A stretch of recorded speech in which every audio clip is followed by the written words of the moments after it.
Bapa di dalam surga, berkatilah kebaktian ini.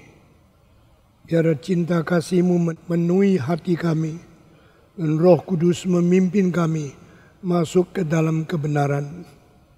Terimalah sembah sujud kami, dan berilah pencerahan di dalam hati kami, sehingga kami boleh menerima kebenaran dan berjalan di dalam rencana Tuhan.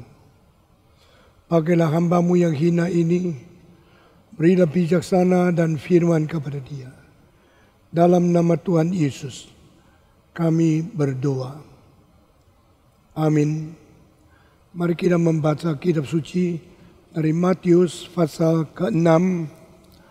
Dan kita akan membaca dari mulai ayat 7 dan seterusnya.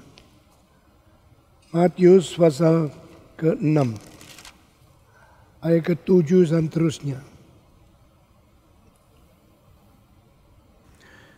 Lagi pula dalam doamu itu, janganlah kamu bertele-tele seperti kebiasaan orang yang tidak mengenal Allah. Mereka menyangka bahwa karena banyaknya kata-kata, doanya akan dikabulkan. Jadi janganlah kamu seperti mereka, karena Bapa-Mu mengetahui apa yang kamu perlukan sebelum kamu minta kepadanya. Karena itu berdoalah demikian: Bapa kami yang di surga, dikuduskanlah nama-Mu, datanglah kerajaan-Mu, jadilah kehendak-Mu di bumi seperti di surga. Saudara-saudara, kita telah membicarakan tentang doa. Jangan seperti orang munafik. Tidak ada orang bisa menipu Tuhan. Tidak ada orang bisa mengkelabui Tuhan, menyembunyikan diri di belakang kepura-puraan. Karena doa adalah menghadap Allah dengan sangat jujur, setia, dan terbuka kabar Tuhan yang Maha Tahu. Doa jangan seperti orang kafir, dan juga jangan seperti orang Farisi. Orang kafir adalah orang yang tidak mengenal Tuhan.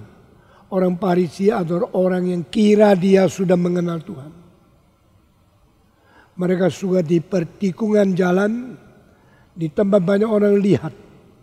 Mereka suka di dalam rumah sembahyang, di mana orang beriman kumpul, lalu menonjolkan diri bahwa mereka pintar doa. Menonjolkan diri mereka berjasa berdoa.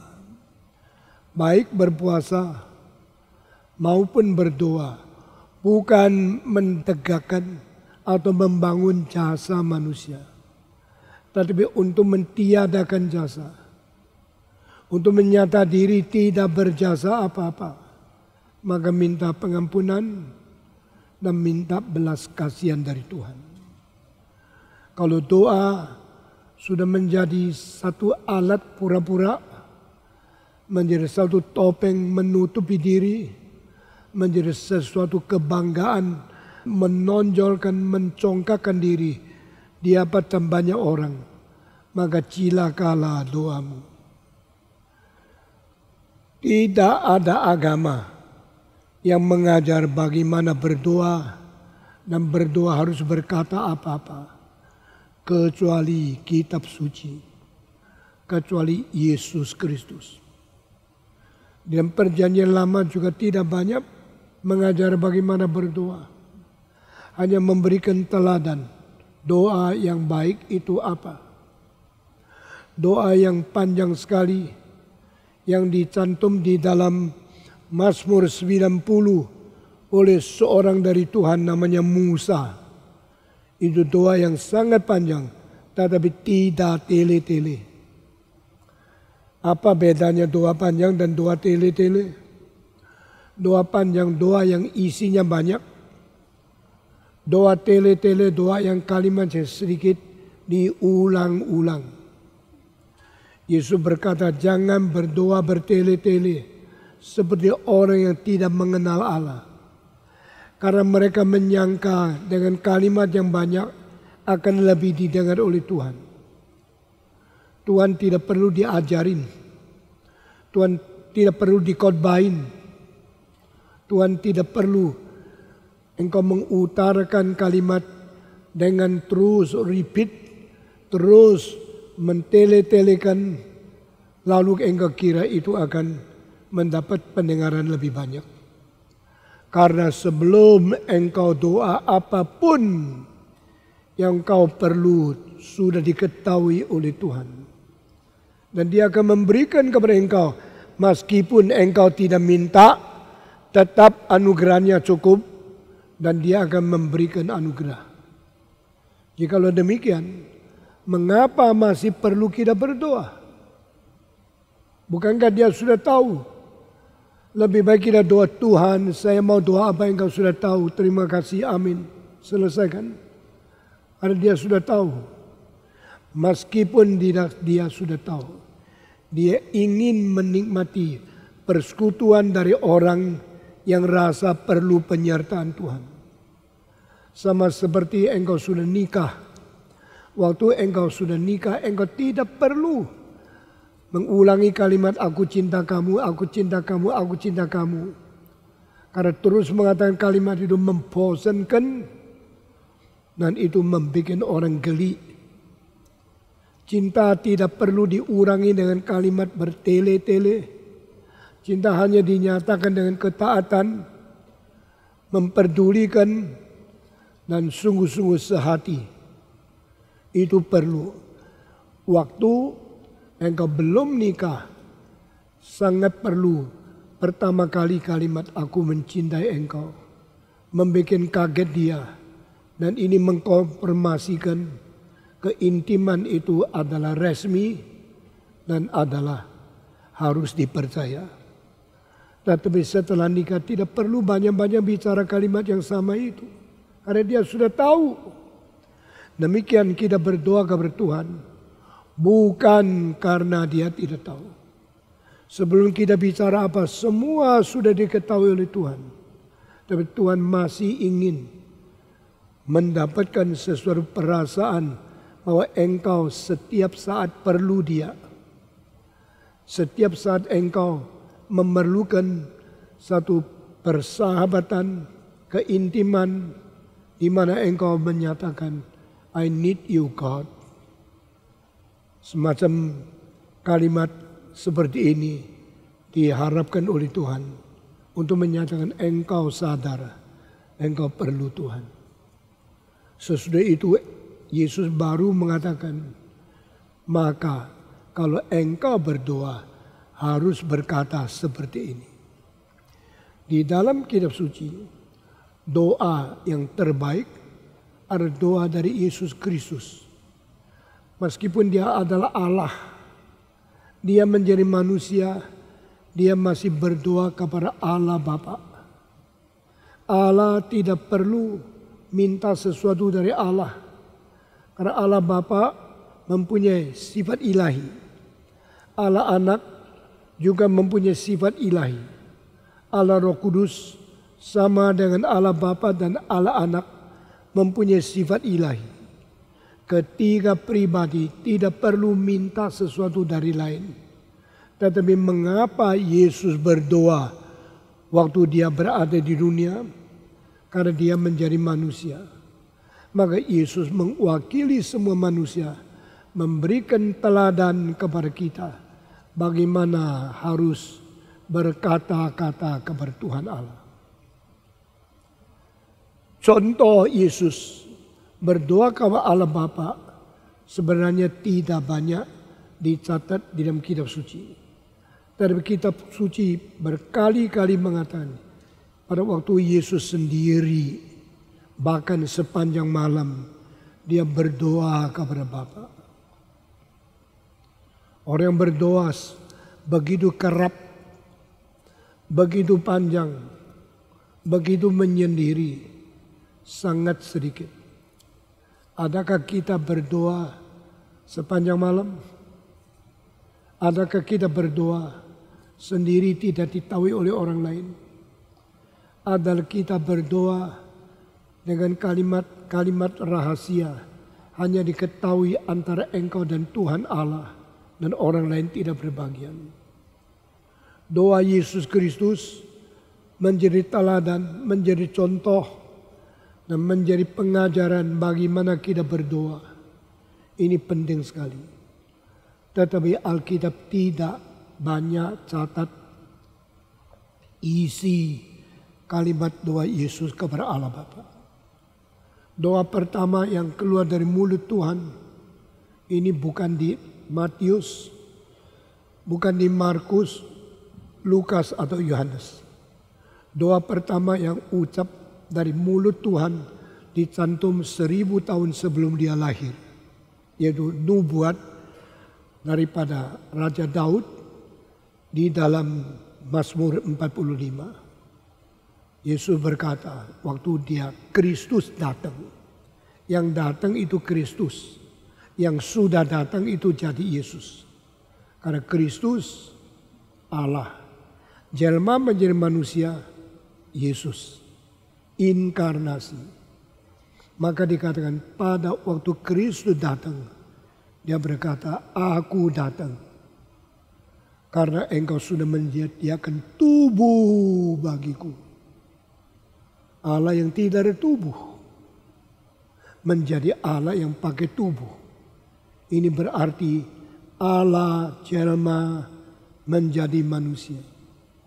Waktu Yesus dari surga turun ke dunia, sifat ilahi jelma menjadi sifat manusia. Waktu Kristus datang, doa pertama, I come, I thank you, you have prepared a physical body for me. Engkau telah sediakan sebuah tubuh bagiku. Seolah-olah dia sangat bersyukur Allah memberikan tubuh. Inilah perbedaan Yesus dan Rasul Paulus dan Petrus. Paulus berkata kita hidup di dalam tenda yang bisa rusak ini, tubuh. Petrus berkata setelah tenda ini rusak, kita akan bersalut dengan tubuh yang baru di surga. Sehingga kedua rasul ini seolah-olah memberitahu kepada kita jengkel dan kita bosan di dalam tubuh ini. Setelah umur 80, saya merasa begitu banyak keterbatasan saya. Dulu saya lari cepat, loncat ke mimbar. Sekarang tidak mungkin lagi. Harus didukung kadang-kadang satu orang, kadang-kadang dua orang. Karena ketidakstabilan daripada telapak kaki yang syarafnya banyak yang rusak. Berdiri pun tidak terlalu sadar saya sedang menginjak tanah. Saudara-saudara, setelah umur 80 saya merasakan keterbatasan semangat, keterbatasan daya pikir. Saban hari tidurnya lebih banyak, selalu ngantuk dan gampang capek. Pelan-pelan saya merasa saya sudah sedikit bosan sama tubuh ini. Sudah 80 tahun. Dari waktu lahir tidak tahu apa-apa. Sampai waktu umur 5, 10 lincah sekali. Loncat-loncat, naik turun pakai loncat. Dari loteng sampai bawah, loncatnya 4 kali. Saya di rumah sendiri, loncat 2 kali lagi sudah sampai di lantai bawah. Sekarang begitu pelan, saya rasa ini menjadi satu beban, menjadi sesuatu tanggungan yang berat. Dia tidak mendengar perintah saya dan dia selalu memerintah saya sehingga saya harus mengikuti kelemahan tubuh ini. Kita semua sudah tua bisa bosan sama tubuh. Dia tidak berkata kok jadi begini. Saya sudah tidak lagi segar seperti orang muda. Tidak lincah seperti anak-anak. Saya sekarang sudah memikul sesuatu tenda yang berat. Seperti saya menghela satu kereta yang berat. Maju dengan pelan-pelan. Kapankah melepaskan tenda ini? Itu bikin kita lebih mengerti kalimat Paulus dan kalimat Petrus. Bedanya Yesus dan rasul-rasul yang rohani terbaik.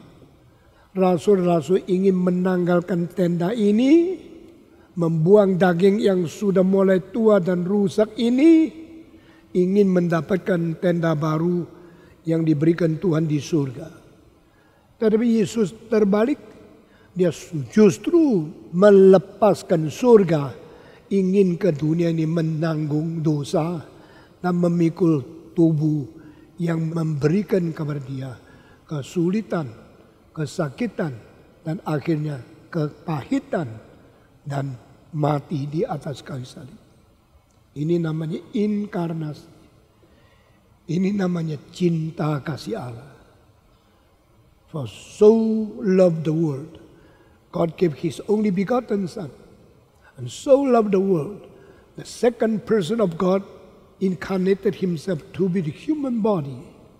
Yesus dengan relanya sendiri, rela menanggung dosa kita, rela bersalut dengan daging dan darah. Ini inisiatif, kerelaan, keaktifan yang sungguh-sungguh menandakan cinta kasih yang rela membatas diri. Saudara-saudara, kita bersyukur kepada Tuhan. Waktu Yesus datang di dunia, sering berdoa kepada Allah Bapa. Dan ini menjadi contoh seharusnya bagaimana kita ucapkan doa kita kepada Tuhan. Aku datang kepadamu. Aku datang ke dalam dunia. Sekarang aku berterima kasih. Engkau sudah sediakan satu tubuh untuk saya. Saudara-saudara, kamu pernah berterima kasih diberikan tubuh tak? Engkau bilang, buat apa? Tubuh yang fana, yang satu hari akan rusak, tua, hancur, sakit, mati. Buat apa terima kasih? Dengar kalimat di bawah ini. Jikalau tidak ada tubuh, dosamu tidak mungkin diampuni. Engkau bilang, saya hampir tidak pernah dengar kalimat ini. Benarkah? Kalau saya tidak ada tubuh, saya tidak ada keselamatan. Kalau saya tidak memiliki tubuh, dosaku tidak diampuni. Di mana ayat Alkitab? Saudara-saudara, Alkitab di dalam Ibrani pasal 2. Allah tidak menyelamatkan malaikat. Hanya menyelamatkan anak-anak keturunan Abraham. Waktu kita membedakan ini, malaikat tidak ada keselamatan, anak-anak Abraham ada keselamatan. Karena apa? Hanya karena malaikat tidak ada tubuh. Anak-anak Abraham semua mempunyai tubuh. Jadi kalau tidak ada tubuh, dosanya tidak diampuni. Kalau ada tubuh, baru ada kemungkinan dosa diampuni. Dengan demikian, seolah-olah tubuh itu berjasa, tapi sebenarnya tidak. Lalu engkau mau tanya, kenapa kalau tidak ada tubuh dosanya tidak diampuni? Kalau dosa diampuni harus ada tubuh. Ini di dalamnya ada rahasia apa? Ini arti teologi yang begitu dalam, apa artinya? Dengar baik-baik. Jikalau engkau tidak ada tubuh, engkau hanya roh, engkau hidup, engkau seperti malaikat, engkau seperti setan. Engkau hidup, dicipta oleh Tuhan, dicipta bukan sebagai manusia. Maka engkau seperti malaikat yang mungkin menyeleweng dan melawan Tuhan. Engkau seperti setan yang bisa berdosa, yang bisa menjadi seteru Allah. Dan mereka tidak ada keselamatan. Semua tahu Tuhan hanya menyelamatkan manusia. Karena apa? Manusia mempunyai tubuh. Apakah tubuh ini bisa bikin saya diampuni oleh Tuhan? Artinya adalah waktu engkau berdosa di dalam masa tubuh masih berada. Dengar baik-baik. When your physical body still existing and you committed sin, engkau harus selesaikan dosa itu sebelum masa berada ini berhenti. before the ceasing of the existence of your physical body, you should solve the problem of your sin. Berarti bertobatlah sebelum mati. Kalau engkau sudah mati mau bertobat sudah terlambat. Engkau setelah mati engkau mengaku dosa tidak diampuni. Karena engkau sudah berada di dalam masa status existing daripada roh. Itu sebab masa engkau masih bertubuh, cepat bertobat minta pengampunan.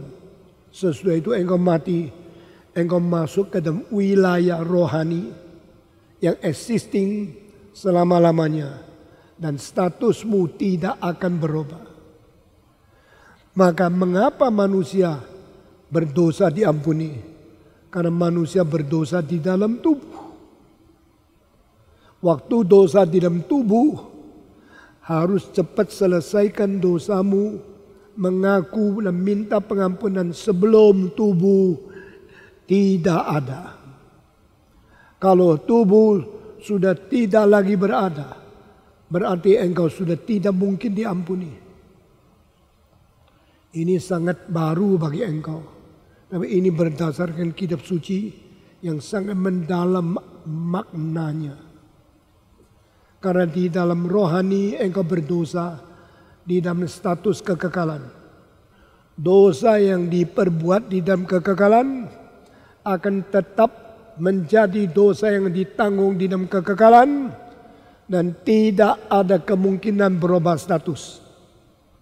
Dengar kalimat ini dengan baik-baik. Dosa yang diperbuat pada waktu engkau masih ada tubuh, maka selama tubuh masih berada, sebelum tubuh itu lenyap, engkau harus selesaikan dosamu melalui pertobatan dan permohonan minta pengampunan dari Tuhan. Saudara-saudara, itu sebab orang sebelum mati kita cepat-cepat kabarkan Injil. Harap sebelum dia meninggal dunia dia mengatakan saya terima Tuhan. Ini penting. Jangan tunggu sampai papamu mati. Tunggu sampai mamamu sudah putus napas, berhenti lagi bernapas. Engkau waktu itu kabar Injil kabar dia. Tidak. Engkau bilang bukankah Alkitab mengatakan orang mati pun ada Injil yang dikabarkan kepada mereka. Kalimat ini artinya orang yang mati pernah diberitakan Injil. Bukan berarti sudah mati masih boleh dikabarkan Injil. Semua tafsiran Alkitab yang salah membuat iman penyelewengan dan membuat kita salah pengharapan. Saudara-saudara, orang yang mati pernah dengar Injil. Lalu dicatat ayat selanjutnya. Zaman Nuh, Injil dikabarkan mereka. Dan Roh Kudus waktu itu bekerja melalui pekabaran Injil dari Nuh kepada orang-orang yang sekarang sudah mati.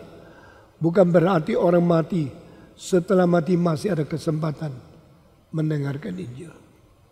Saudara-saudara, selama kita masih di dalam tubuh, kalau kita bisa memakai tubuh yang jasmania ini, memuliakan Tuhan, itu paling berkenan kepada Tuhan Allah. Banyak orang seumur hidup mempermalukan Tuhan, berdosa melawan Tuhan, sampai detik terakhir baru bertobat, lalu dia mati. Engkau bilang diselamatkan, kemungkinan Tuhan kasihan dia. Seperti perampok yang berada di kayu salib itu, sebelum dia meninggal dunia, dia berkata, Yesus, silakan ingat saya pada waktu engkau mendapatkan kerajaan kamu dan kembali ke dalam dunia. Ternyata iman dia iman yang benar. Dia percaya Yesus adalah Mesias. Yesus adalah Raja dari kerajaan surga. Dan dia akan datang kembali. Semua kristologi dia beres. Christ is the King of the kingdom of God. Christ will return again to this world. Christ will gain his own kingdom when he return to this world. Dia adalah Raja yang kekal. Tetapi sekarang Raja yang dipaku, Raja yang disalibkan, Raja yang dibuang, yang mati. Tetapi dia beda. Kita semua berdosa harus mati. Dia mati tapi tidak berdosa. Maka saat kesadaran dia tentang firman yang pernah dia dengar, membuat dia bangun, membuat dia sadar dan minta ampun sebelum mati. Perampok ini minta, ingatlah saya. Dia tidak berani minta selamatkan saya. Dia rasa dia tidak layak. Dia rasa dia harus binasa. Hanya ingat saja, seorang pentafsir kitab suci yang besar di London mengatakan, dia minta ingat saya. Yesus bilang, saya selamatkan, saya ampuni, dan saya bawa engkau ke dalam kerajaan surga. Hari itu, Yesus menjawab, bukan hari itu. Dengan sesungguhnya berkata, hari ini. Cinta Tuhan begitu besar. Nah saudara-saudara, orang ini sebelum mati bertobat, diselamatkan. Karena apa? Masih ada tubuh. Jadi tubuh itu penting. Tubuh penting untuk manusia. Tubuh penting apa untuk Yesus Kristus? Yesus kalau tidak ada tubuh, dia tidak bisa mengganti kita dipaku di atas kayu salib.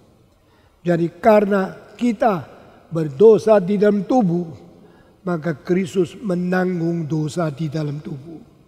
Itu sebenarnya dia berkata, aku datang, aku bersyukur, engkau sudah sediakan tubuh bagiku. Melalui ayat ini saya harap kita berdoa, jangan ngomel kesulitan-kesulitan tubuh. Kurang uang, kurang sehat, kurang makan, kurang segala kebahagiaan jasmania. Jangan ngeluh.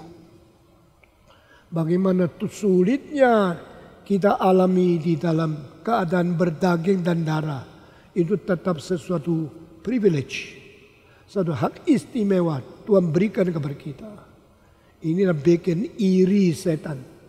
Setan sangat iri manusia. Karena manusia yang dicipta lebih rendah sedikit dari dia. Berdosa kau boleh mendapatkan pengampunan. Boleh mendapatkan keselamatan. Padahal setan setelah berdosa dibuang selama-lamanya. Karena dia tidak menyelamatkan malaikat. Dia hanya menyelamatkan keturunan Abraham. Yaitu manusia yang bertubuh. Manusia yang beriman seperti bapa rohani mereka Abraham. You have flesh, you are born as a man, and you adopted the faith of Abraham, the father of believers. Waktu engkau mempunyai kepercayaan seperti Abraham, engkau datang kepada Tuhan. Di dalam daging engkau minta ampun. Tuhan memberi pengampunan kepada engkau. Ini doa pertama. Yesus datang sebagai manusia. Yesus masih berdoa berkali-kali di dalam kitab suci. Meskipun jumlahnya tidak banyak. Tapi doa Yesus Kristus adalah, aku datang menjalankan kehendak-Mu. Ini permintaan yang agung dan mulia sekali. I come to fulfill your will. Anything I do in my life have been written in your scripture. Segala sesuatu yang aku akan lakukan sudah tertulis di dalam gulungan kitab-Mu. Saya sangat terharu mendengar doa seperti ini. My life, my conduct, my behavior, my work, my action in all my life, every point is according to what you written in your Bible. Aku melakukan setiap hal, setiap tingkah laku, setiap pekerjaan di dalam dunia sesuai dengan apa yang kau tulis dalam kitab suci. Saudara-saudara, di dalam kalimat Yesus beda sama kita. Yang saya akan lakukan sudah tercatat di dalam gulungan kitab-Mu. Ini Yesus Kristus. Mari kita belajar. Saya harap apa yang saya lakukan tidak menyeleweng dari apa yang kau telah tulis di dalam kitab-Mu. Yesus melakukan segala sesuatu sudah ditulis. Berarti semua sudah diprofesied. Semua diberikan nubuat. Dari dia lahir sampai dia mati. Semua itu ada catatan apa yang dikatakan oleh nabi-nabi tentang yang akan dilakukan oleh Yesus. Tetapi ini tidak untuk kita. Tidak berlaku untuk setiap kita. Yang harus kita mengerti adalah saya harap saya melakukan sesuatu yang tidak melanggar firman-Mu di dalam kitab suci. Ini bedanya. Lalu doa yang kita lihat dari Yesus Kristus adalah khususnya di dalam Getsemani. Jikalau mungkin silakan pisahkan cawan ini daripada aku. 3 kali doa yang sama. Berarti doa boleh berkali-kali, tapi tidak bertele-tele. Jangan ulang-ulang kalimat, oh Tuhan, Tuhan, Tuhan, Tuhan, Tuhan, Tuhan. Kasihan. Itu tidak berguna.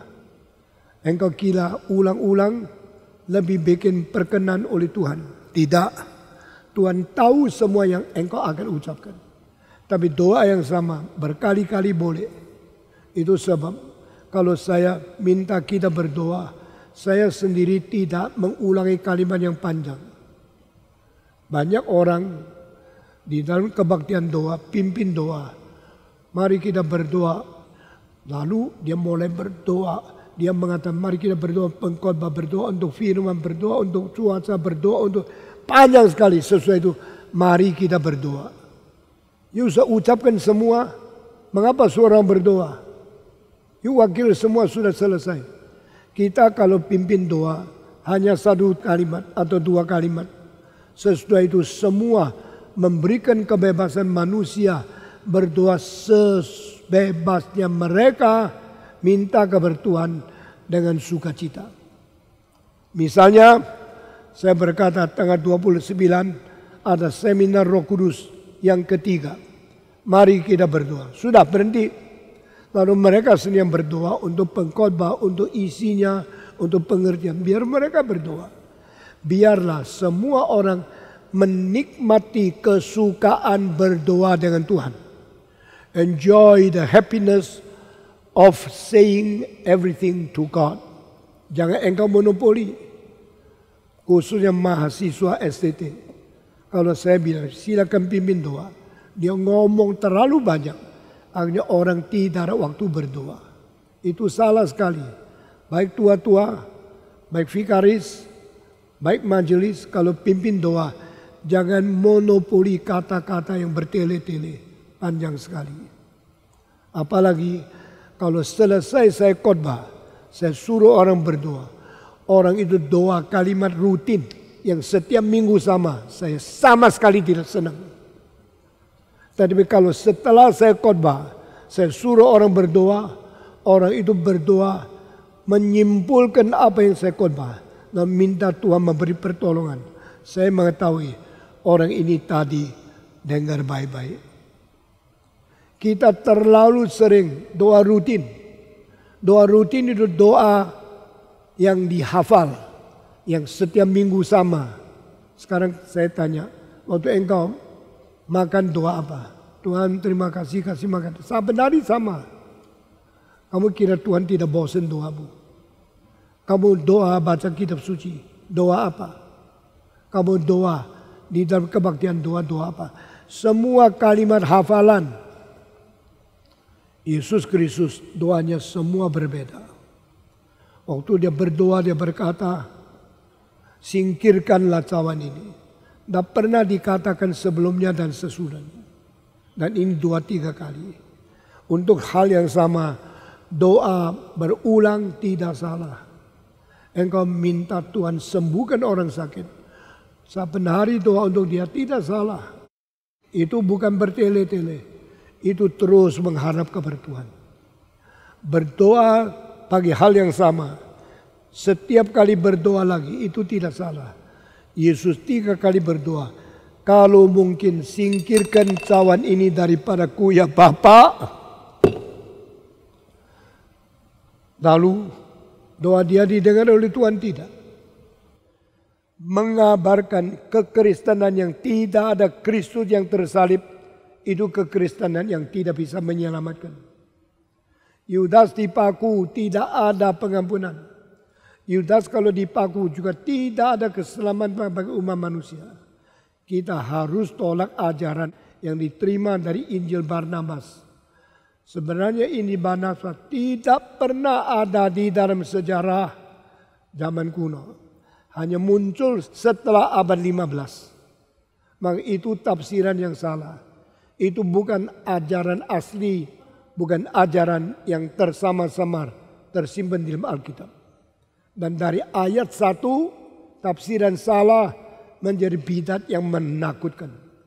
Ayat mana yang ditafsir salah? Ayat dari Ibrani. Yesus Kristus minta kepada Tuhan yang sanggup melepaskan dia dari kematian.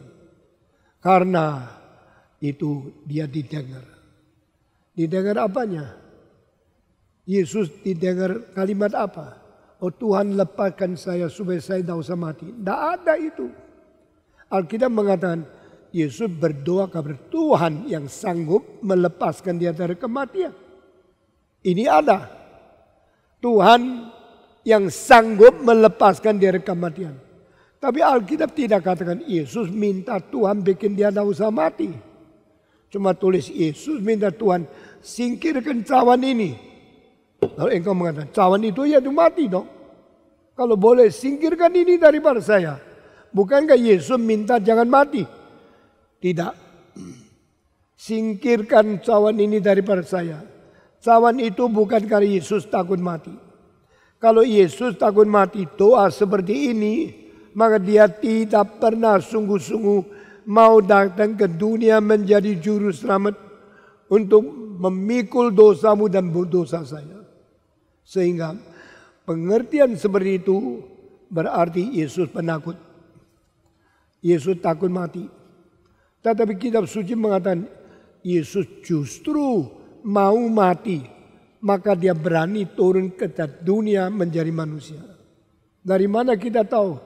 Dari Ibrani pasal 2 ayat 14. Saudara-saudara mempunyai tubuh yang berdaging dan berdarah.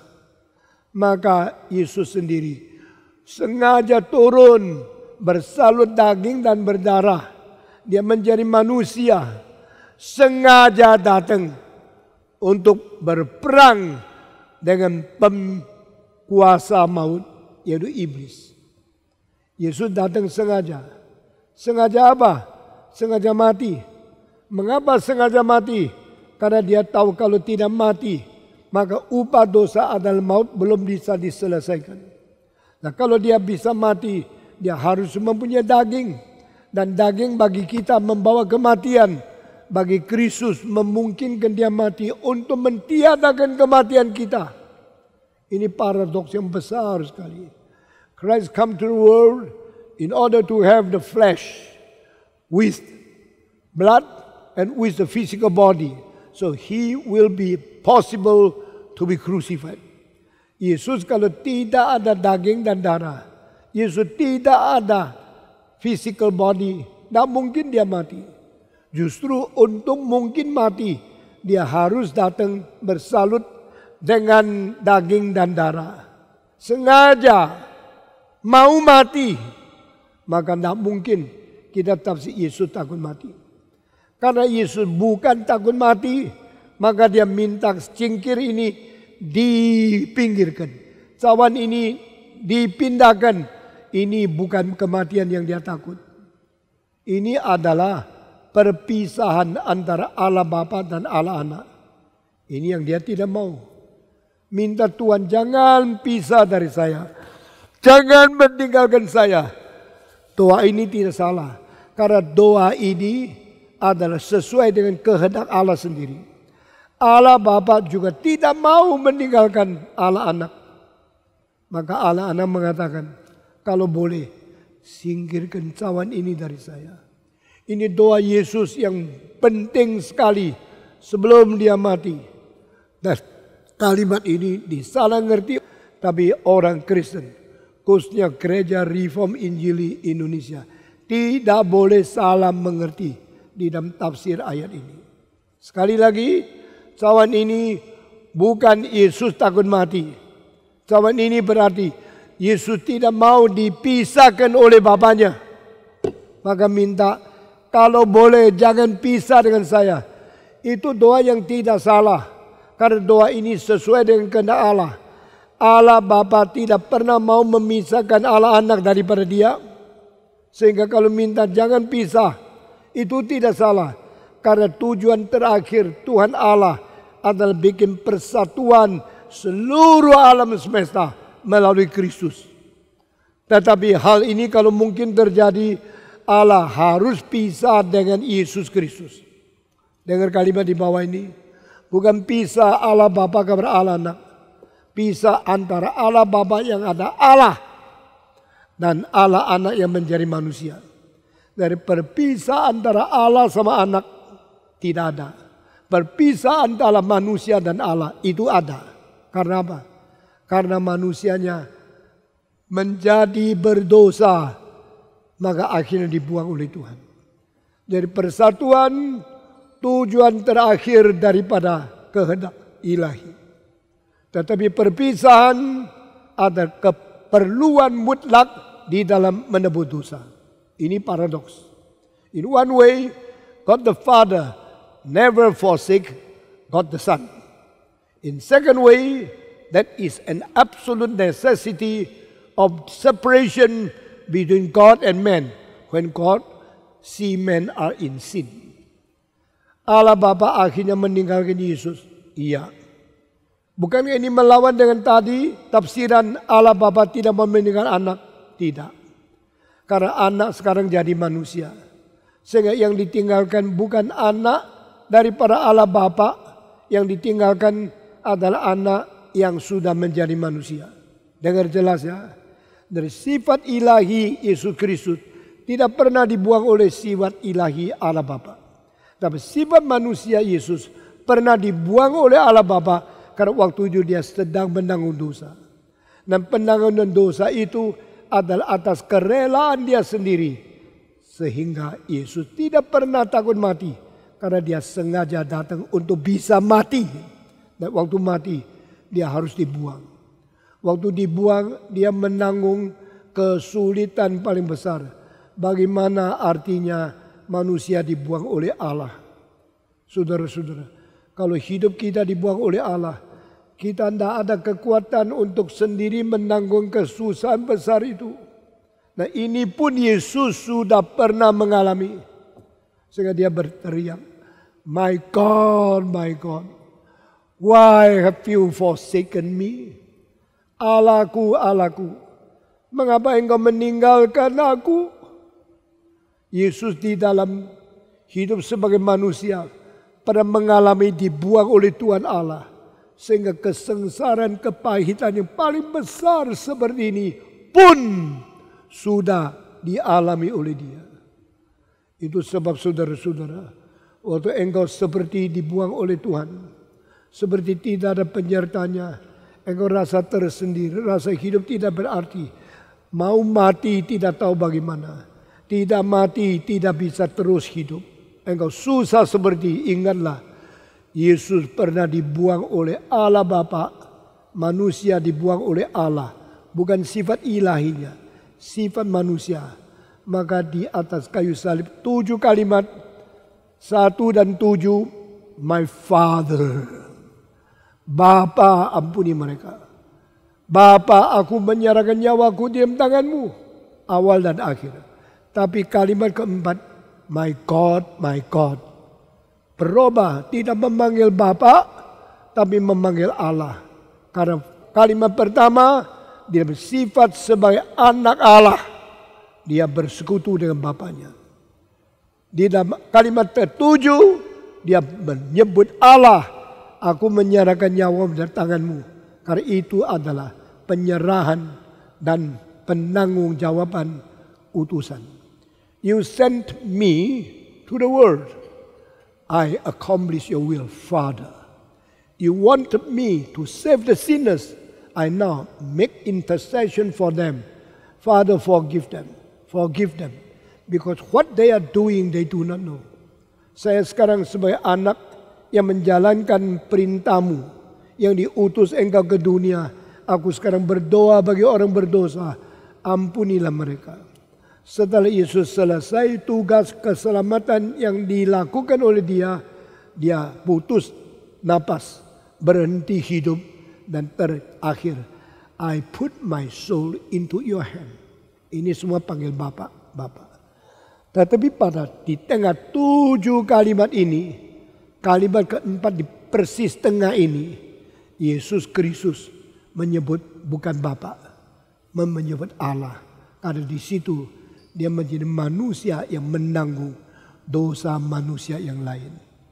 Sehingga kita mengerti sesungguhnya dari kitab suci yang maknanya sama sekali berbeda dengan semua agama. Saudara-saudara, selain doa datang sebagai manusia, aku berterima kasih Engkau sediakan tubuh. Dan doa terakhir sebagai anak manusia sekaligus anak Allah yang menggenapi akan rencana keselamatan, yang menjadi manusia yang tersiksa, terbuang secara mutlak. Dia doa 2 kali ini. Dia masih berdoa sepanjang malam di atas bukit. Dia masih berdoa di atas gunung. Dia berdoa kepada Tuhan. Tidak ada orang tahu apa yang dikatakan, apa yang diucapkan. Yang diucapkan baru datang, dan diucapkan sebelum pergi kita tahu. Tapi tengahnya Yesus berdoa apa kita tidak tahu. Kecuali satu kali doa yang panjangnya sampai ratusan kalimat. Semua dicatat oleh seorang rasul namanya Yohanes. Kenapa bukan Petrus? Kenapa bukan Yakobus? Kenapa bukan Bartolomeo? Kenapa bukan Nathaniel? Kenapa bukan rasul yang lain? Tetapi rasul Yohanes. Karena Yohanes adalah orang yang paling dekat dengan Yesus Kristus. Sering menaruh kepalanya di pangkuan Yesus. Begitu intim, begitu mencintai Yesus. Sehingga kalimat Yesus kepada Allah Bapa yang tidak pernah didengar siapapun, semua didengar dan diingat oleh Yohanes yang paling muda. Yohanes di antara semua rasul paling muda. Yohanes di semua rasul paling jernih otaknya. Yohanes di dalam semua rasul paling kuat ingatannya. Jadi setiap kalimat ini Yesus berdoa, dia kalimat-kalimat semua ingat. Dan waktu dia tua, dia catat kalimat itu. Dan semua kalimat menjadi satu pasal. Di antara semua pasal daripada Matius, Markus, Lukas, Yohanes. Satu pasal sepenuhnya doa seorang pengantara. Doa seorang imam paling besar. Doa seorang gembala yang agung. Bagaimana berdoa untuk gereja. 3 tahun yang lalu saya sudah menjelaskan pasal 17 Yohanes dengan kira-kira lebih daripada 1,5 bulan hanya untuk menjelaskan pasal itu. Sehingga saudara boleh kembali membaca atau mendengar Injil Yohanes tafsiran pasal ke-17. Sekarang saya tidak ulangi lagi. Tetapi hari ini saya berkata, Yesus sendiri memberikan pengajaran kita harus bagaimana berdoa. Mengatakan kalimat apa di dalam doa. Nah ini sudah saya pernah jelaskan kira-kira setengah tahun untuk doa Bapa kami, dan buku doa Bapa kami sudah dicetak, sudah diedarkan, mungkin masih ada di toko buku. Saudara cari sendiri. Kalau itu sudah tafsirkan hampir setengah tahun, hari ini sampai di pasal ke-6, saya masih menjelaskankah?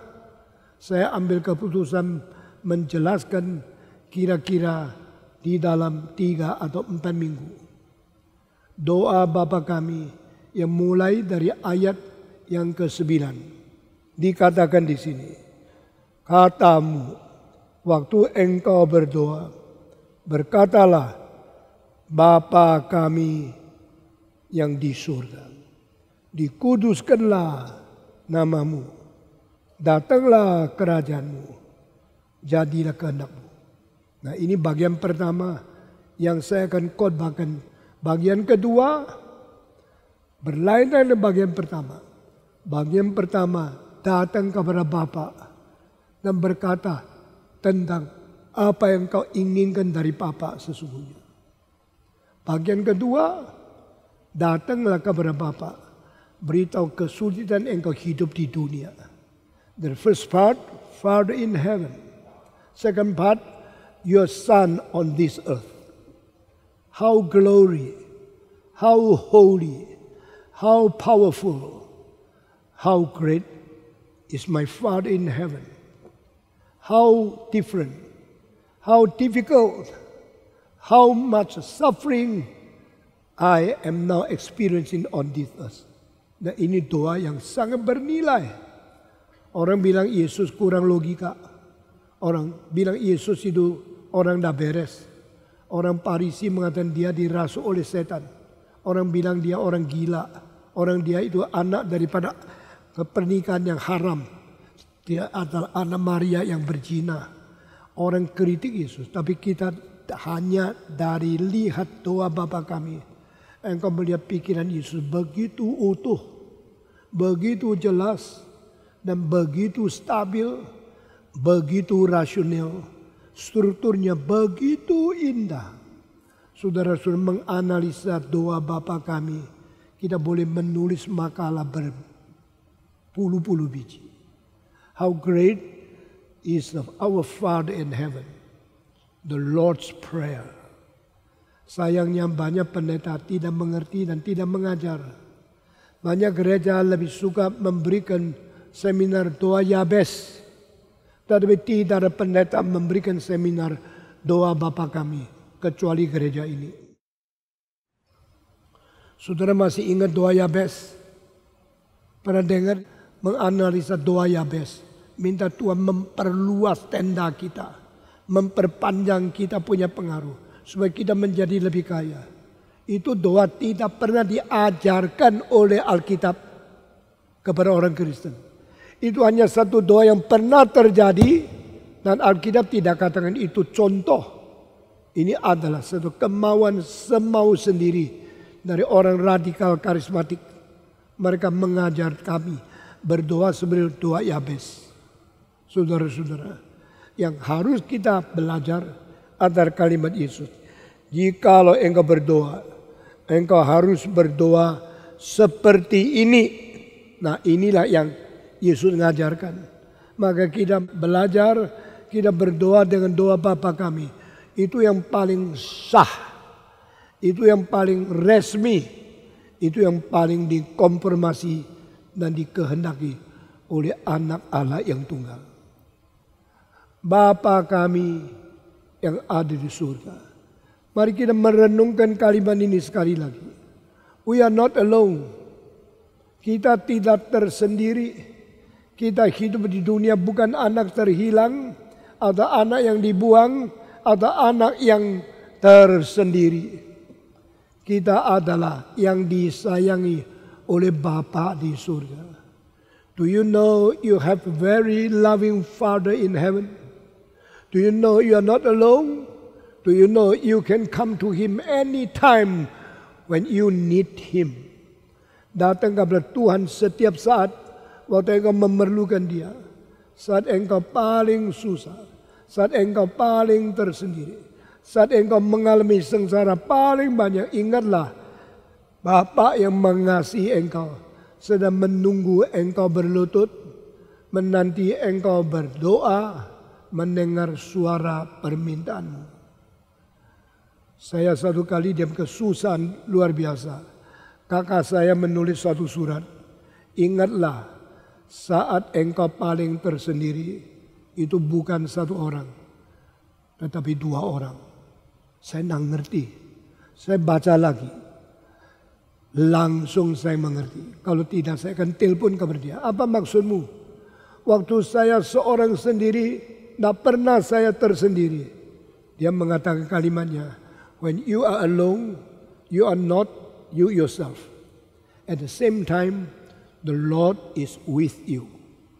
Tuhan sedang menyertai kamu.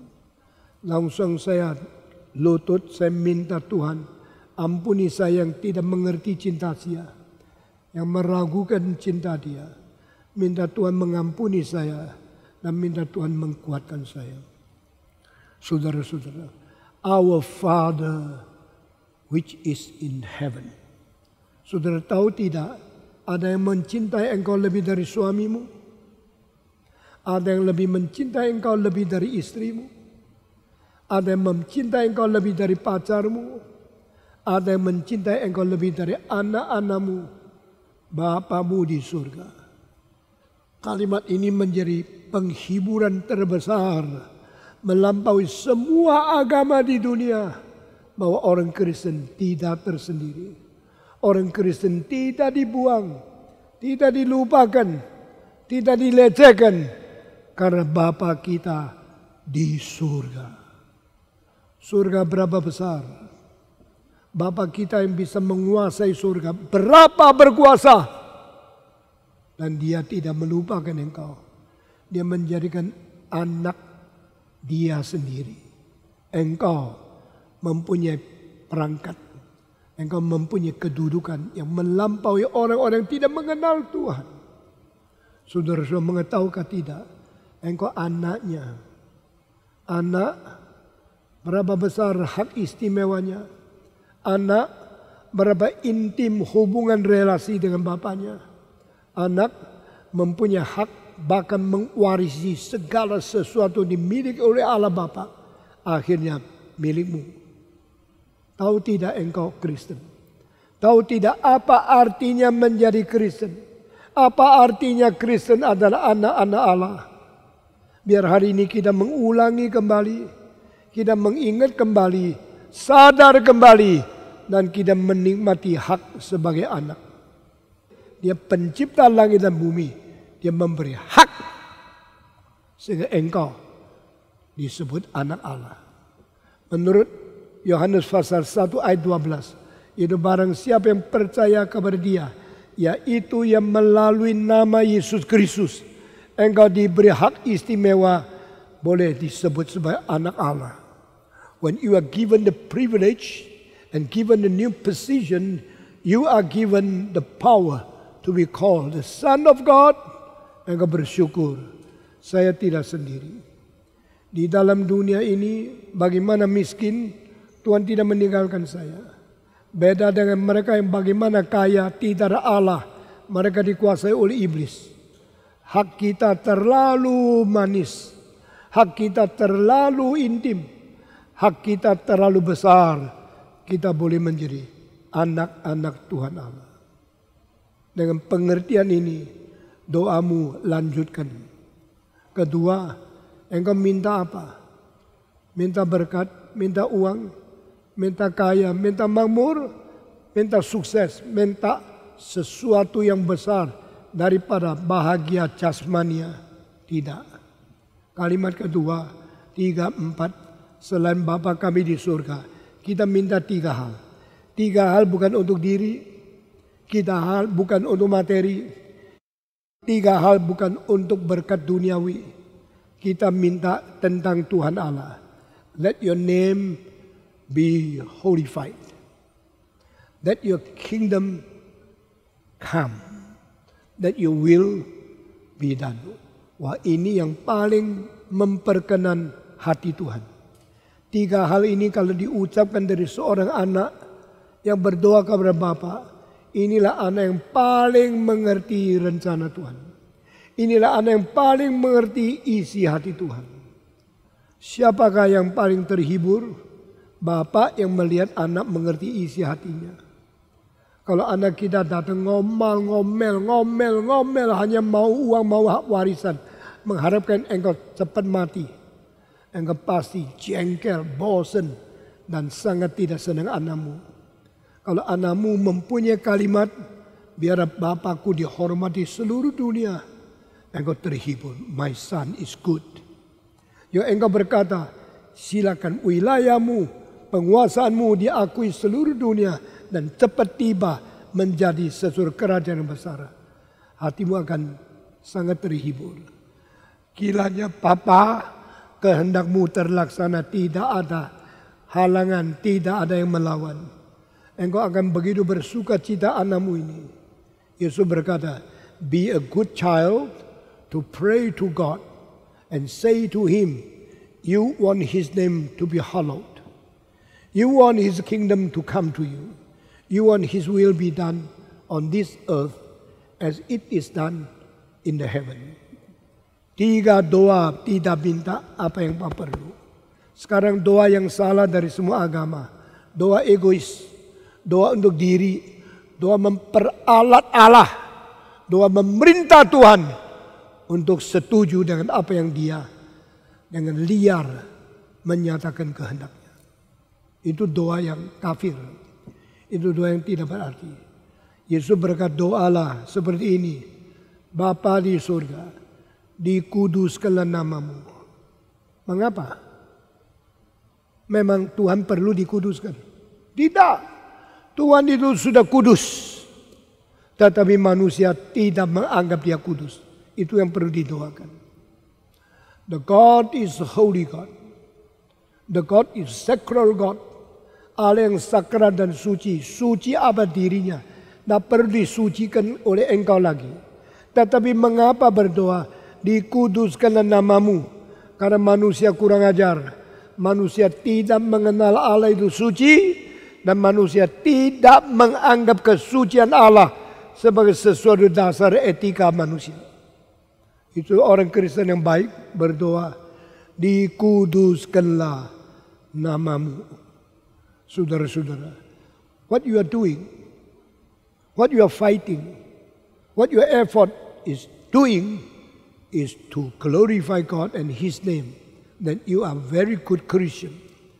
Jika apa yang kita katakan, kita perjuangkan, kita lakukan adalah untuk mempermuliakan nama Tuhan, maka hidupmu itu sangat berarti dan sangat memperkenan kepada Tuhan. Tapi kita biasanya cuma memikirkan kesuksesanku, keunggulanku, kemakmuranku, kekayaanku. Saban hari doa minta kaya, saban hari doa minta engkau terkenal, minta engkau dimuliakan orang lain. Engkau terlalu egois karena doamu hanya menyatakan niatmu memperalat Tuhan, memerintah Allah untuk menjalankan apa yang engkau mau.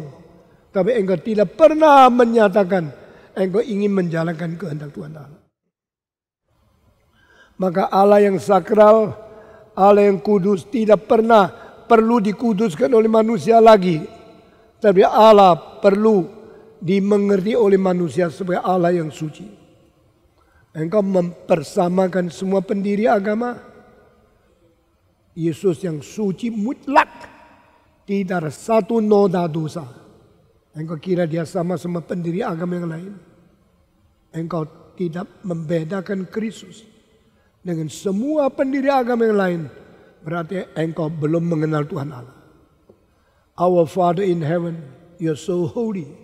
And you send your Son to this world to show your holiness. The only Holy One of God is Jesus Christ. Satu-satu yang suci yang dari Allah hanya Yesus Kristus. Tanpa cacat celah. Belum pernah melanggar sebutir hukum Musa. Belum pernah mengatakan satu kalimat tidak jujur. Belum pernah mengkelabui orang lain. Ini semua menandakan yang suci berasal dari yang suci itu sendiri. The Holy One only come from the only Holy One, the Father in heaven, Yesus.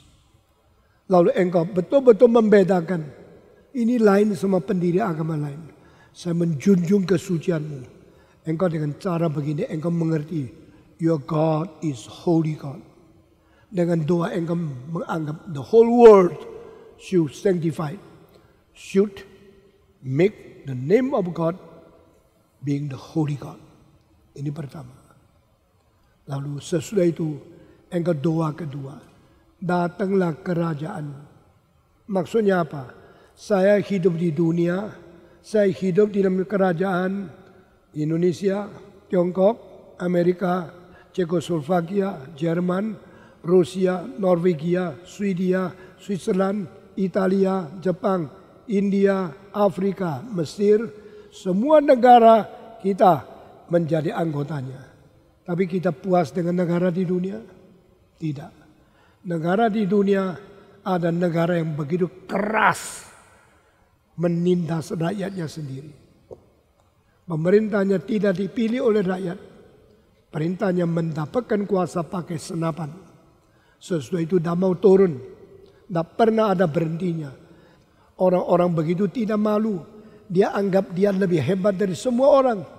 Dia tidak pernah rasa dirinya itu mempunyai kelemahan. Bahkan tidak tahu kalau dia mau mati. Dia lebih baik seumur hidup. Tetapi tidak mungkin. Dari kaisar pertama Qin Shi Huang, semua mengharapkan boleh sepanjang umur memerintah, tidak habis-habis, tidak boleh turun-turun. Barang siapa yang mengganggu dia dibunuh. Karena apa? Karena mereka dianggap melawan dan mengancam kerajaan Tiongkok. Saudara-saudara, lalu mengkelabui seluruh dunia, menyimpan rahasia untuk diri, menipu orang. Ini semua negara yang bikin kita tidak puas. Saya kira banyak orang Amerika tidak puas Amerika. Banyak orang Jepang tidak puas Jepang. Banyak orang Tionghoa tidak puas Tionghoa. Banyak Indonesia tidak puas Indonesia. Itu sebagian orang yang mampu mempunyai uang lari keluar, pergi ke luar negeri, mencari hidup yang lebih baik. Karena apa? Tidak puas dengan negara sendiri. Tapi Yesus berkata, engkau juga tidak puas negaramu sendiri. Doalah, datanglah kerajaanmu. Saya di dalam dunia ini tidak puas. Saya di dalam dunia melihat begitu banyak raja yang tidak beres. Pemerintah yang tidak beres. Banyak orang mengharapkan mempunyai demokrasi, mempunyai human right, mempunyai kebebasan. Maka mereka menginginkan negaranya bisa seperti Amerika. Tapi Amerika sendiri adalah negara yang banyak kerusakan yang luar biasa beratnya. Saudara-saudara, di dunia ada kerajaan yang memuaskan? Tidak ada.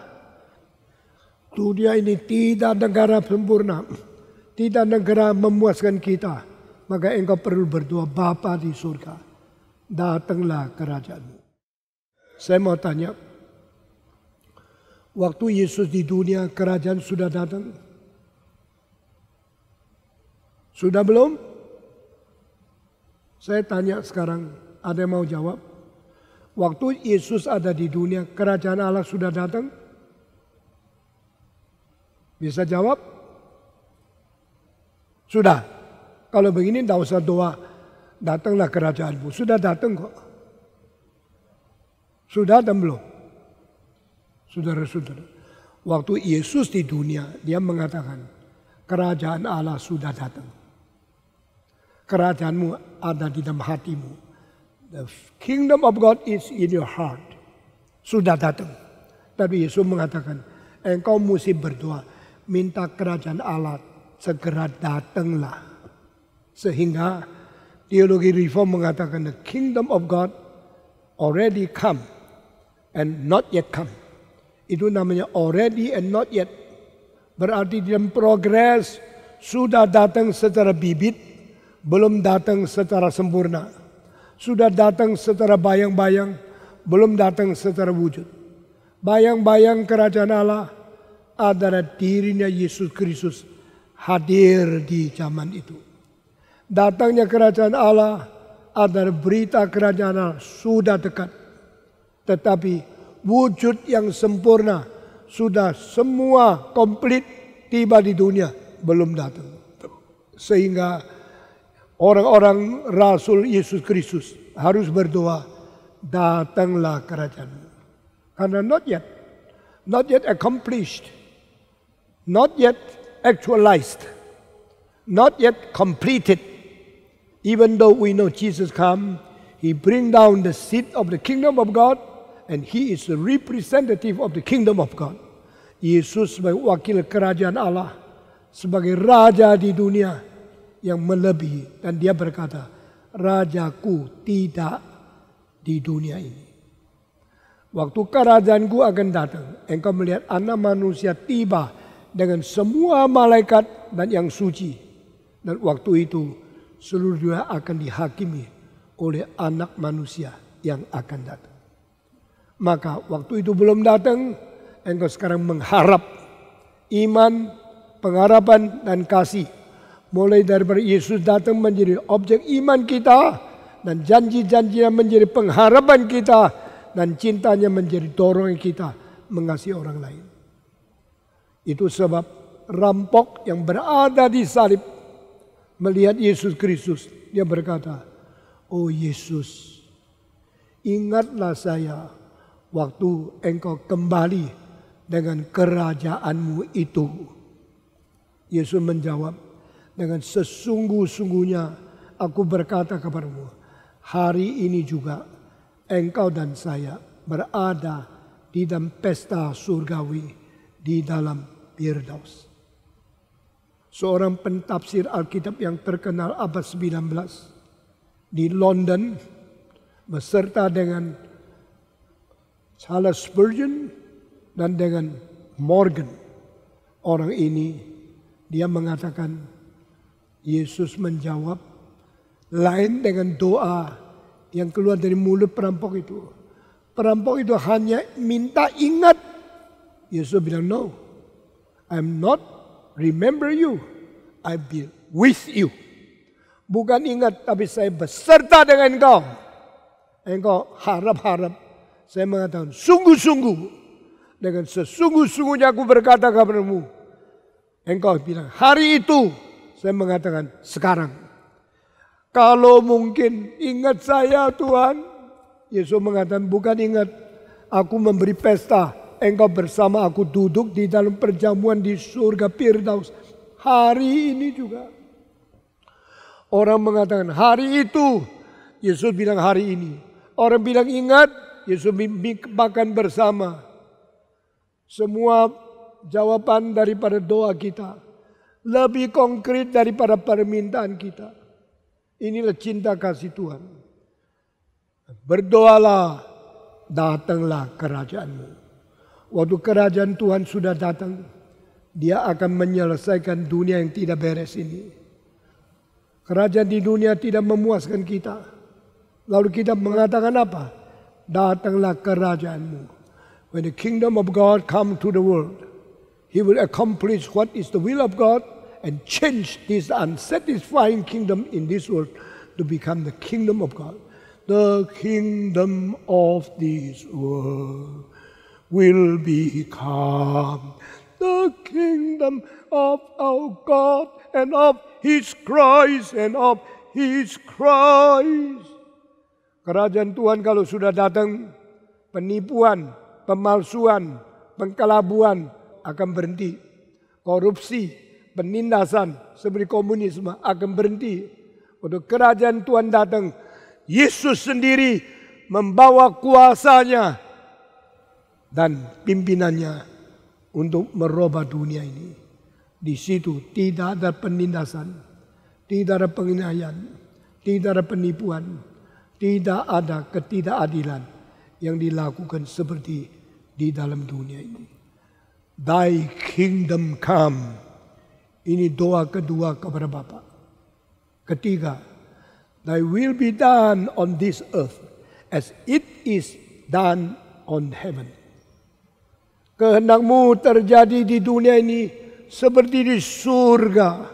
Berarti apa? Dunia tidak beres. Kehendak Tuhan tidak bisa dilakukan. Injil sulit dikabarkan. Perintang-perintang, penghalang-penghalang yang melawan Tuhan masih banyak sekali. Di sini sana kita melihat setan bekerja. Yang baik-baik sulit dijalankan. Yang jahat-jahat sangat lancar dilakukan. Inilah dunia. We are living on this sinful world. We are living on this wicked society. We are living in unsatisfying kingdom of the world. Maka minta kerajaan Tuhan datang. Kehendak Tuhan, kehendaknya dijadikan di dunia seperti di surga.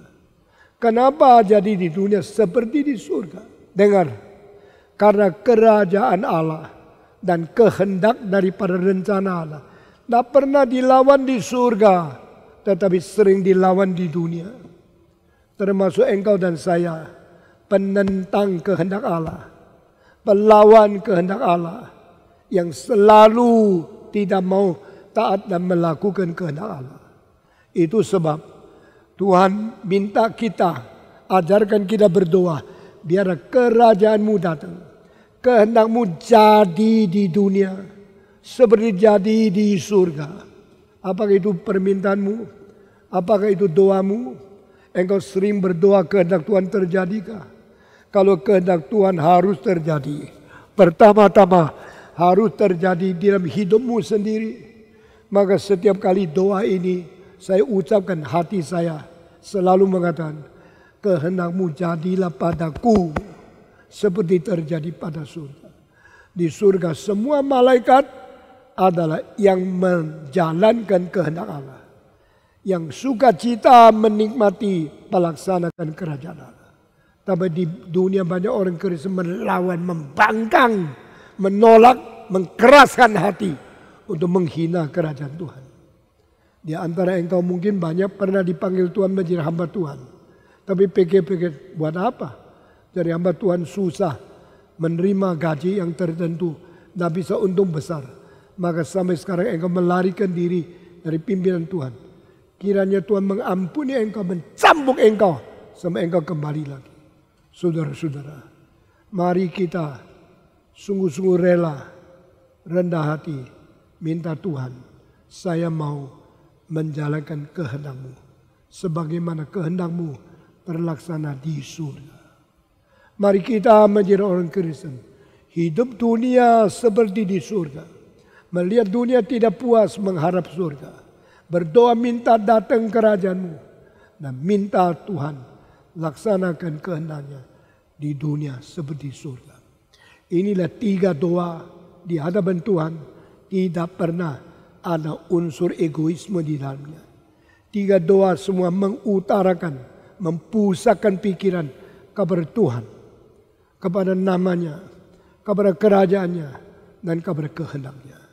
Hari ini khotbah sampai di sini saja. Kita akan masuk ke dalam doa kepada Bapa mengenai kesulitan kita hidup di dunia, bagaimana minta penyelesaiannya. Mari kita berdoa.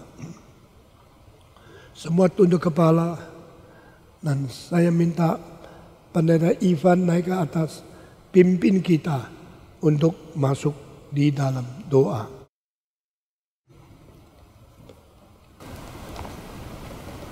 Bapa di surga, biarlah ketika kami melihat realitas dunia yang penuh dengan kerusakan, ketidaksempurnaan, membuat hati kami mengarah kepada tahta-Mu dan senantiasa berdoa, kiranya kerajaan-Mu makin Kau nyatakan di dalam dunia ini. Kami juga berdoa kiranya Tuhan memakai kami, gereja-Mu, untuk terus bersaksi, menyatakan kerajaan yang berbeda dengan kerajaan dunia ini, yaitu kerajaan Allah yang hadir melalui Kristus yang sudah hadir dalam dunia. Terima kasih ya Tuhan, dalam nama Tuhan Yesus kami berdoa. Amin.